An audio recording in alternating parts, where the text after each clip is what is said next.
So somebody tried to murder Nick Fuentes yesterday. Now, Nick Fuentes is a very, very controversial character. He has been unkind to people in the past who have been doxxed, such as Lomez and Raw Egg Nationalist, who is a friend of the show. And he also controls an army of so-called groypers who, if nothing else, are possibly the most annoying people on Twitter outside of dyed-in-the-wool SJW screeching leftists. So I am not saying anything about Nick Fuentes one way or the other with this segment, but I am going to say that political violence is escalating, it seems, especially after Luigi What's-His-Face killed that CEO the other day. And now we're getting assassination attempts on Nick Fuentes. I do not see that this is a good thing, and I think that doxing is a very, very serious deal if it happens to you and has very, very serious consequences that we should acknowledge, and we should all join in disavowing anything like this from happening and saying that this is not how you should behave in a civilized society. Well, people who dox others tend to have the understanding that this is a potential outcome of what they're doing. Yes, the point of it. And the fact that this is sort of working within the legal framework, so to speak, or at least it's not treated as severely as basically facilitating the conditions to murder someone, I think is a mistake. And more often than not, these people get away with publishing people's private information. A lot of the time it's done anonymously anyway. Exactly, yeah. Yeah, so to go into the details of what happened, Nick himself was posting about this yesterday, saying that last night an armed killer made an attempt on his life at home, which was recently doxed on this platform. I believe after his clip went out where he said, as a joke, "Your body, my choice," regarding women after Donald Trump had been voted in, a lot of feminists got very, very angry about this and decided to dox him. The one woman who did it specifically said that her friend knew that he lived in the same town as Nick Fuentes, and so basically found his address that way. Just and a quick aside on that as well. Nick Fuentes is not a Donald Trump supporter. He actively campaigned against Trump, actually. So, yes, just in case there's anyone on the left who's like, see, this is what Trump supports. Like, nope. He's very, very critical of Donald Trump's relationship to Israel and Zionism, and so he does not want people to, did not want people to vote for him. Very lightly basked in the post-election results straight away, which had a lot of people very annoyed at him, saying, "Hey, I thought you were going for Kamala up until yesterday." Yeah. Either way, he said, "The gunman carried a pistol, crossbow, and incendiary devices. I believe he intended to kill me. He is now dead. I am okay." According to the police, the would-be assassin committed a triple homicide in southern Illinois early yesterday before he arrived at my doorstep with his pistol drawn, calling my name. I'm grateful to God that I'm still alive today. Tragically, the gunman broke into a neighbor's home to evade police and killed 2 of their dogs. While heartbreaking, it could have been so unimaginably worse. God have mercy. Doxing is not a game. This nihilistic lynch mob behavior must end before anybody else is killed. I'll now have to uproot my life and relocate. While I can handle whatever comes up to my front door, it's irresponsible to expect my neighbors with young families to share that burden. In the meantime, he'll have to contract 24-hour staff to protect himself. So I think this is a fair reporting of what has happened. It lines up with all of the other reporting. He has also posted footage of his doorbell camera, and you can see that this is the guy who shows up. If it'll play on the screen. Okay. There we go. So yeah, he's got a gun, he's got a crossbow. Is he from Reddit? He does look like it. I would assume so. Yeah. Looking at his face. I would assume so, and if you go to the next one, you'll hear him call his name out in a moment.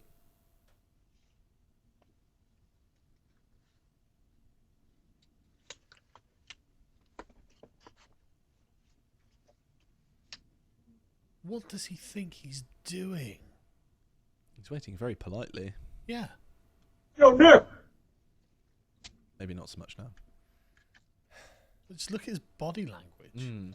Yeah, it's strangely, for an assassination attempt, he looks very meek. Yeah. doesn't he? But again, this person murdered 3 people before making this trip, and then specifically goes to Nick Fuentes' house with a gun, crossbow. I have seen some people, both commentators on Twitter and in the mainstream media, trying to kind of dismiss this and say that, oh, it might have just been this guy going crazy and random violence in Chicago. Don't think it's random violence in Chicago. He literally shouts his name. Doesn't fit the profile generally, does he? It'd have to be a coincidence of colossal proportions, wouldn't it? Yeah, and interestingly, before this, all day, a lot of people who are very anti Nick Fuentes had been posting Photoshop and edited videos of Fuentes being shot, so they all immediately went out of their way to just get rid of all of these as quickly as possible. And we've got some confirmation in the news reporting of what's happened. So the guy who attempted to kill him has been confirmed as a man called John R. Lyons of Westchester, who's 24 years old. So it was around 9:40 p.m. on Wednesday. Police in Mahomet, I don't know if I'm pronouncing that correctly, it reads that way, they were called to a home in the block of Riverside Drive where multiple people had been shot. They found 3 people with life-threatening gunshot wounds. 26-year-old Sarah Mason pronounced dead at the scene. 2 others, 61-year-old Janice L. Mason and 23-year-old Caleb Mason, were taken to a hospital where they were both pronounced dead. So this guy killed a family. Yeah, by the looks of it. Awful, awful thing that has happened here. Meantime, around 11:40 p.m. that same Wednesday, officers in Berwyn responded to a call of a man with a gun in the 1800 block of Home Avenue. They spotted the suspect. He ran off, forced his way inside of a home 1 block over, and he shot and killed the 2 dogs. And then he tried to open fire on the police, and he was shot dead by them. Wow. So, pretty horrifying situation all round, and it does not matter whatever you may or may not think of Nick Fuentes himself. He does not deserve this. The people who live around him do not deserve this, because obviously they're being brought in as potential casualties as well, hence why there's 2 dogs that have been killed, and it could have been a lot worse. Now, what you'll notice in this is CBS News and a lot of the other news reporting on it, the first thing they say about Nick Fuentes is not anything to do with the fact that, you know, like, someone almost killed him. Somebody clearly went to kill him. They just say white nationalist and Holocaust denier, which may or may not be true. I don't watch enough of his stuff to be able to get the proper I've seen enough of him. His clips to suggest that might well be true. Yeah, if that's true, then you know, that's an accurate description of him. But front-loading that is basically trying to put the political justification at the forefront, when realistically that is encouraging more of this. A neutral characterization would be controversial political commentator Nick Fuentes. Yes. The news, the mainstream, should not be doing what it can to encourage this kind of political violence. But we know, following the Donald Trump attempted assassination as well, the mainstream media do not really care unless you are too high profile. Yeah. Well, they'll never be held accountable for their actions, will they? And so they know they can get away with it. And when you're, you know, sensationalist like this, it gets them clicks, it gets them money. And so there's an incentive to ignore the moral choice here. But also, I think there's something about the nature of characterization that they've realized, frankly, if they all do it at once, it becomes a radicalizing factor in events like this. And I think that's why they do it. There was a great point in The Road to Serfdom that Hayek makes about how in democracies there's propaganda everywhere. Propaganda isn't really the problem. The problem is when propaganda only goes in one direction, and that's the problem with totalitarianism, is you only get to hear one side of any story. And it's this that I think that especially the left-wing media have glommed onto and realised, yeah, we can actually radicalise and totalise everything if we all just use the same kind of message delivery in the same direction. Then essentially everyone believes what we say regardless of the truth of it and regardless of the outcomes of it. And I think that's essentially what the mainstream media has arrived at this point. And they've been doing it for a while now. At least there's a significant backfire effect on this, in that people's view of journalists has been plummeting because they're doing things like this. There's so much of a transparent agenda here that, you know, even someone who's not politically engaged in the slightest would be able to see it.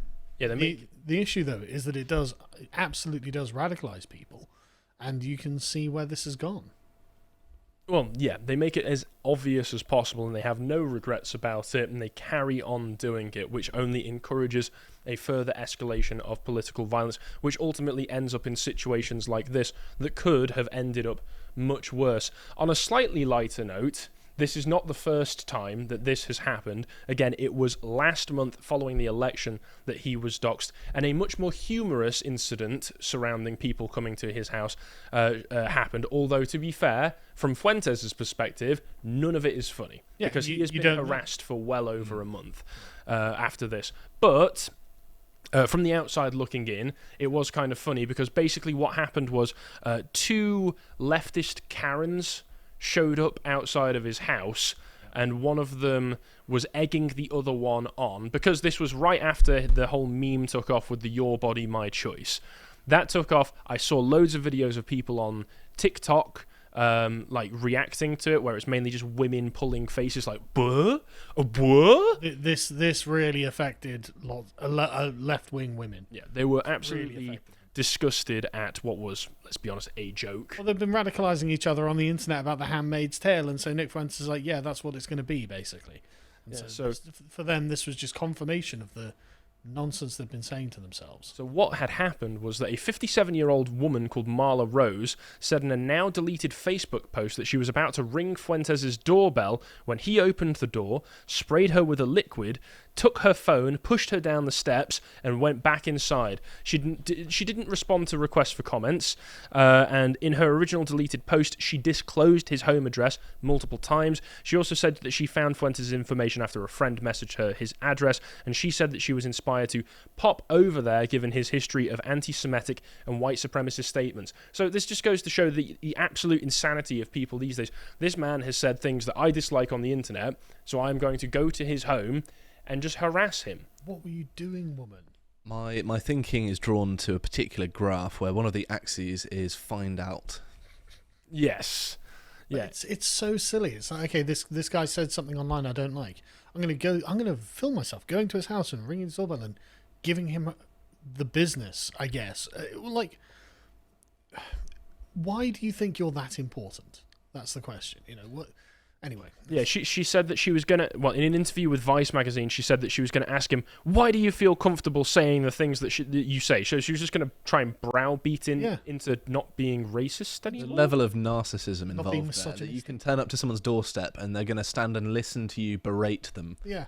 As if anyone's ever going to be willing to do that. But also the idea that, like, someone online said something I didn't like. Right, I've got to go. I must confront them. It's like, you're going to be busy. Okay? It's a really big place, the internet. So we actually have footage of this because she decided that her grand triumphant speech that she was going to give him needed to be broadcast. So she was actually filming when she went to the door. And this is the footage that we got. Hi. Oh my God, what are you doing? Get the fuck out of here.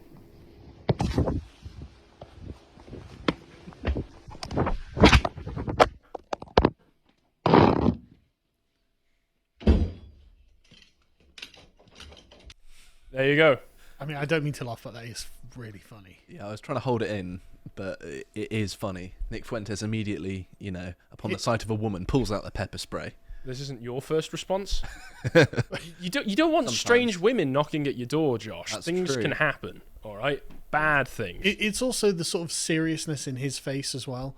Like, you've been presented by a 57-year-old woman, and he's acting as if, like, it's a gang that's turned up or something. Yeah, but to be fair, he doesn't know. Right, I know. He doesn't know because they released yesterday the full body cam footage from the police officers who came to arrive at the incident afterwards. Right. And he's saying that this he'd been doxxed 3 days before, presumably by this woman or other people as well.